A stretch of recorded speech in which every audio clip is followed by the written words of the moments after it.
നിങ്ങളുടെ മക്കളോടൊക്കെ നിങ്ങളുടെ ഭർത്താവിനെ പറ്റി നല്ലത് പറയണം. അല്ലാതെ വളരെ മോശം വാക്കുകൾ, പൊന്നാര മോനെ നിന്നെപ്പോലെ തന്നെയല്ലേ എന്റെ വാപ്പേ, സുബ്ഹാനല്ലാഹ്, മോന്റെ ഭാഗത്ത് വല്ല കുരുത്തക്കേടുണ്ടെങ്കിൽ പറയുന്നതാണ്. വാപ്പാന്റെ മോനല്ലേ, അതങ്ങനെ തന്നെയല്ലേ വരൂ. സുബ്ഹാനല്ലാഹ്, അങ്ങനെയല്ലേ പറയേണ്ടത്. നിങ്ങളുടെ മക്കളോടൊക്കെ എപ്പോഴും പറഞ്ഞു കൊടുക്കേണ്ടതും നിങ്ങളുടെ ഭർത്താവിനെ പറ്റി നല്ല കഥകളാണ്. മോനെ, നിന്റെ വാപ്പാന്റെ കഷ്ടപ്പാട്, കണ്ണുനീര്, സുബ്ഹാനല്ലാഹ്, നമ്മുടെ വളർച്ചയിൽ നിന്റെ ഉപ്പ അനുഭവിച്ച വേദനകൾ, നിന്റെ ഉപ്പ രാവിലെയും രാത്രിയും അനുഭവിച്ച സങ്കടങ്ങൾ, നിന്റെ ഉപ്പ ഓരോ സ്ഥലത്തും ജോലിക്ക് കഷ്ടപ്പെട്ട സമയത്ത് അനുഭവിച്ച വേദനകൾ. മോനെ, നിന്റെ ഉപ്പ ഗൾഫിൽ നിന്ന് കഷ്ടപ്പെട്ടിട്ടാണ് നമ്മൾ ഈ പോറ്റുന്നത്. വാപ്പാ പറഞ്ഞ അനുസരിക്കണം, വാപ്പാന്റെ ഭാഗത്ത് നിൽക്കണം, വാപ്പാനെ സ്നേഹിക്കണം.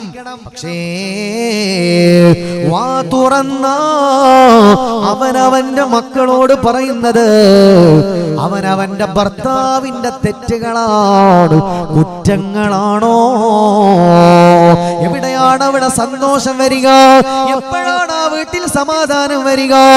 ഭാര്യ ഭർത്താക്കന്മാർക്കിടയിൽ പ്രശ്നം ഉണ്ടാകും, അതെല്ലാ വീട്ടിലും ഉണ്ടാകും. അത് ബെഡ്റൂമിൽ നിങ്ങൾക്കിടയിലാണ്, അല്ലാതെ മക്കളിലേക്ക്, അത് അടുക്കളയിലേക്ക്, മറ്റൊരാളുടെ ചെവിയിലേക്ക് അത് പറയുക എന്നത് ഹറാമാ, അത് ഹറാമാണ്.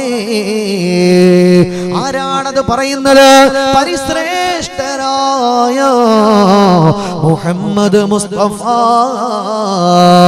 ഹരാ ഗുംബദ് ജോ ദേഖോഗേ ज़माना भूल जाओगे, अगर तैबा को जाओगे तो आना भूल जाओगे. ആ പ്രവാചകന്റെ വാക്ക് വളരെ ഗൗരവത്തിനോടെ പഠിക്കണേ.